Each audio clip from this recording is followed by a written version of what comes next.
அம்மா கௌரி படம் வைக்கிறேன் முருகனை பார்க்க போகிறோம். ஹாய் ஃப்ரெண்ட்ஸ், நாங்கள் ஃபேமிலியாக இன்றைக்கி தான் ஃபஸ்ட்டு தடவை எங்கள் பையனோட மலை ஏறினோம். முருகனை சூப்பராக பார்த்தாச்சு. இதுதான் 2025 காவடி. எல்லாருமே சந்தோஷமாக மலையேறி சந்தோஷமாக தீர்த்த காவடியெலாம் பார்த்துட்டு மயில் காவடியெலாம் பார்த்துட்டு முருகனையும் பார்த்துட்டு திரும்பவும் மண்டபத்துக்கே வந்தாச்சு. இனி அடுத்த வருஷத்துக்காக வெயிட் பண்ணுறோம்.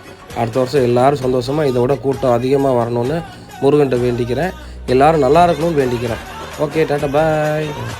ஓகே டாட்டா பாய். ஐ பரிய சே பரிய சச வரிய ஸ்டேடியோ பார்க்கலாம்.